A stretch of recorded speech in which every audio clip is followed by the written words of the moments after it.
Organizers with that super PAC, a major super PAC that raised tens of millions of dollars in commitments from donors for the Ron DeSantis presidential campaign, have changed their minds. The founder of the Ron to the Rescue Super PAC announcing he will now support President Trump. Let's bring in that super PAC founder, John Thomas, a Republican strategist. John, thanks for being here. Tell me what initially drew you to DeSantis when you'd previously backed the former president in 2016 and 2020? Sure. Essentially, during the last midterm cycle, we were promised a red wave, and we really got a red mist at best. And yet you looked at what happened with Governor DeSantis in Florida, and he created a red tsunami on the same night the rest of the country was kind of weak in terms of Republican showing. And also, Ron DeSantis showed at that point that he could put together non-traditional Republican coalitions that the Republicans have had a difficult time getting in other elections. And so it seemed like we had to do something different. It seemed like the Republican electorate was open to something different. And we had to get back to winning, but we also had to have the Trump agenda.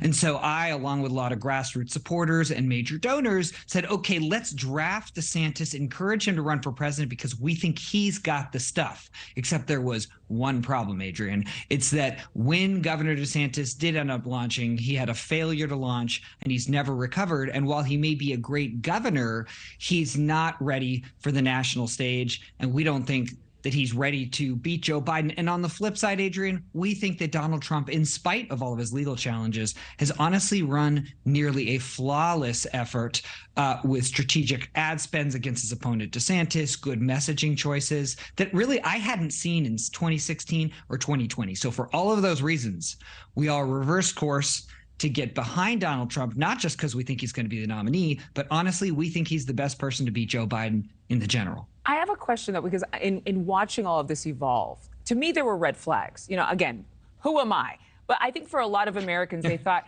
Ron DeSantis, he's never run for national office. He's doing a great job in Florida, according to the GOP there. Other people can't stand his policies. But why do you think that you and other donors maybe didn't see those red flags coming? Was it that the legal troubles for President Trump seemed so insurmountable? Was it that you drank the Kool-Aid of having somebody other than Trump, anyone other than Trump? Yeah, I mean, it's a great question, Adrienne, and kind of looking back, it seems quite clear, right, that DeSantis might not be ready for prime time here. You know, it was a risk, certainly.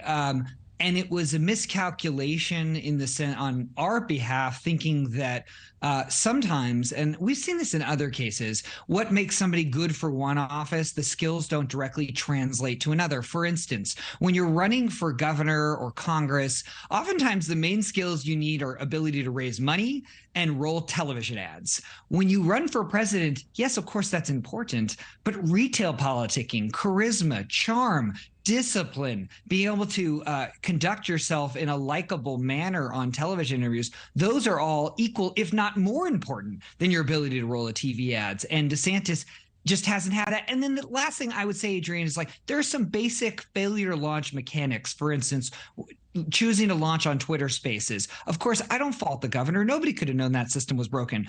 But the governor blew it in the sense of he didn't even have a simulcast video stream for new television stations to cover it. Optics is the most important thing. And the last thing is I haven't seen really an articulated message of why DeSantis is different than Trump. I mean, I really haven't seen that. So those are significant. Yeah. And so the question is, if you really like Donald Trump, and now Donald Trump, by the way, I think is running a good campaign, why would you go for the cheap knockoff when you can have the OG version, right? It just doesn't. A little smack talk this morning.